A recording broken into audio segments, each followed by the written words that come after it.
morning, Internet, and welcome back to Matic Film Society. Today we're taking a look at the Reflex Labs light meter. This is a tiny little light meter that you can slap onto any old film camera and make it so it's basically brand new. If you've got a film camera that has a broken light meter, it doesn't have a light meter, or you're just not sure if the light meter is working properly, this little thing revives any old film camera and basically makes it like new.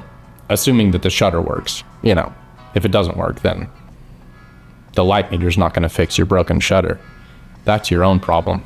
This is one of those pieces of equipment that really can transform the way you do photography.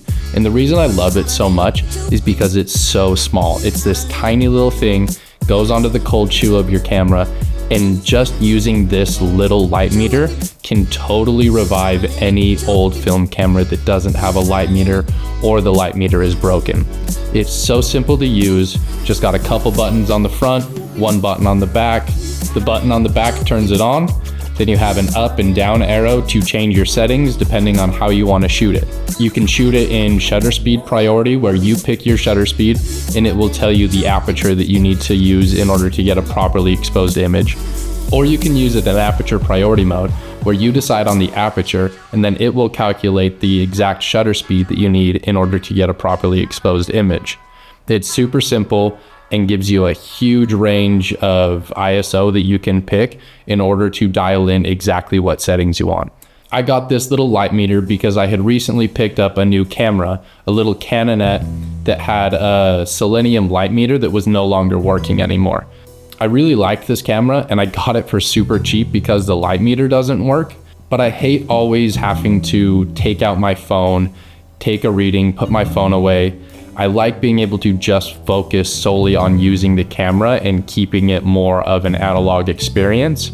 So this tiny little light meter is absolutely perfect, and I'm going to be using it on a lot of my cameras that don't have built-in light meters or their light meter isn't working anymore. All you need to do, slap it onto the front of your camera and then take a little reading every time you're about to shoot, check your settings, and away you go. So I took this light meter out for a quick little run of some simple photography stuff. It was a brand new camera, a brand new light meter, and so this whole roll that I shot through this was pretty much all experimentation, trying to figure out if the light meter was working properly, trying to see how it compared to some of the different phone apps, and if it was going to give me properly exposed images. I found that this light meter was working almost perfectly.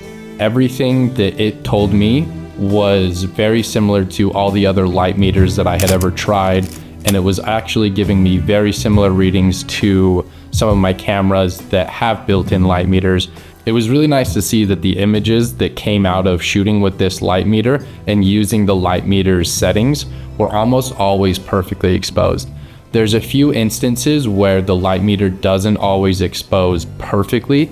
And those instances are when the light is really complex. You're getting some really harsh, deep shadows that are cutting across your image, or you have some light that is bouncing directly into the actual sensor of the light meter, and that can sometimes trick it or give it a false reading. But it's really simple to notice when you're getting a false reading because it will give you wild settings. Like it'll tell you that even though you have an aperture of f/16, that it still needs a 1/8000th of a shutter speed. And so it's really simple to know when the light meter is glitching or having an issue with not being able to read the scene right. But honestly, those were far and few between. 9 times out of 10 or 9.9 times out of 10, the meter was giving a really accurate reading, and I was able to use those settings and get my exposure done properly, even though my camera didn't have a built-in light meter. So what we did for this first roll is I took it out kind of to the west part of Salt Lake City, where there's a whole bunch of train tracks, and I wandered around with my dog and just kind of messed around with different lighting scenes. I wanted to see how the light meter performed with sun coming directly into it, and if it would give me settings and stuff that would properly give lens flares, or how it would react when it's pointed away from the sun or it's in a really shady, dark environment. And honestly, it just works perfectly. It's a really, really good light meter. So if you have a camera that doesn't have a light meter on it and you really want to shoot it, you want to put some film through it, and you don't really trust the phone apps, or you just don't want to deal with always popping out your phone to take a reading and then shoot your image, because it just sucks. It's just not fun. It's not a good way to shoot. I hate shooting that way.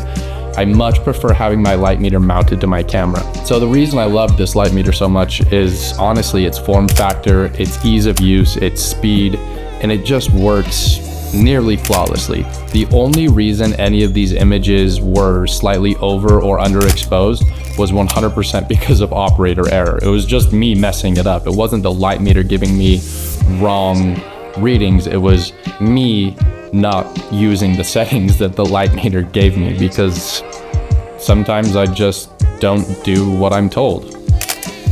So what we did with this first roll is I went out west in Salt Lake City, wandered around the train tracks, did a little bit of like kind of streetish photography, you know, just taking pictures of whatever I happened to see. It was a really beautiful day with some wonderful light, and we had a really good sunset.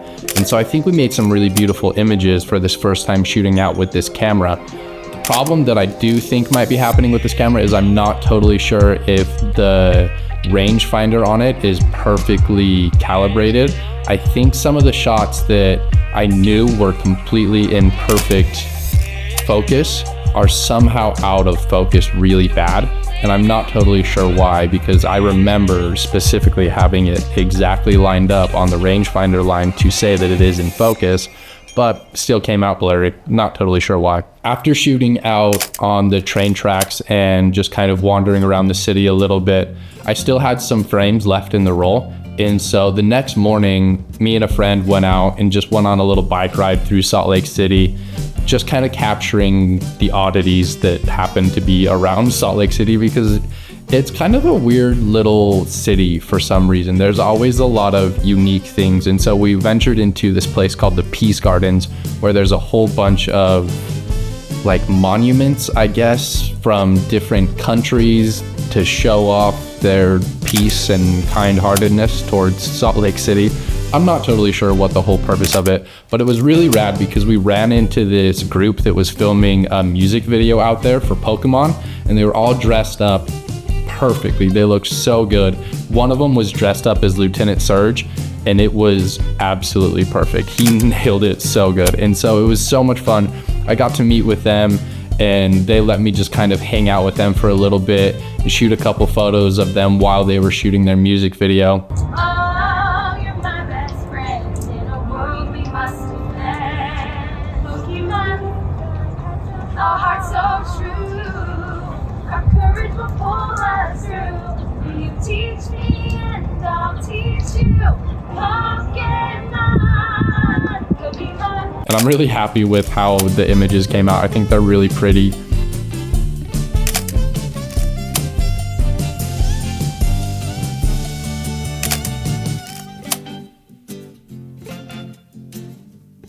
After that, we kind of just continued our ride and rode up north through Salt Lake on a bike path, you know, crossed a couple bridges, and just kind of seeing what we could see throughout the city. I was shooting in a really casual mode. I wasn't trying to make high art. Honestly, I can never actually make high art. I don't even know what high art is. Is it fine art? Is it goof art? I don't know. But anyways, I wasn't shooting in a very specific manner. I was honestly just shooting casually, kind of popping off a frame here and there whenever I saw something that was fun. You know, it was the bright middle of the day. It wasn't golden hour. It wasn't morning. And so the light that I had was pretty average. It wasn't great. It wasn't beautiful. But even though the light wasn't ideal, I really do love how these images came out. I think there's some really beautiful stuff. And honestly, I have to thank Reflex Labs for giving me this light meter, because without it, I never would have been able to shoot this camera. I mean, I could have, because I could have just used a phone app. But again, I hate those things. I want to live in just the analog days. I don't want digital. I hate the internet. It's the worst place on the planet. It's not true, because literally everything I do revolves around the internet, and if we didn't have the internet, then you guys wouldn't even see this video.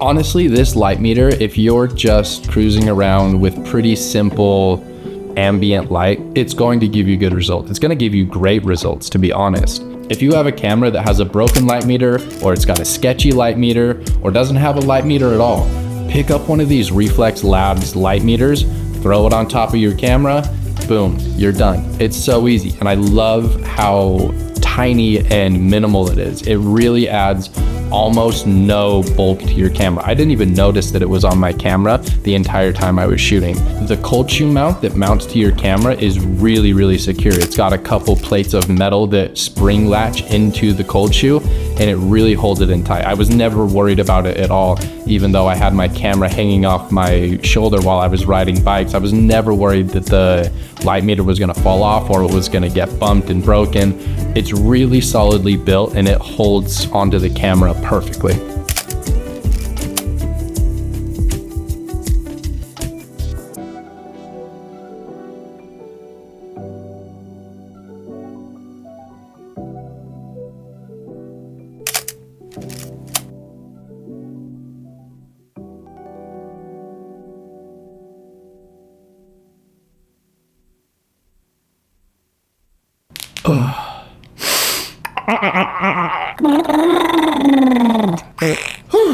Thank you for joining us here at Matic Film Society. We do film photography, we do digital photography, and we do tips and tutorials on video production work.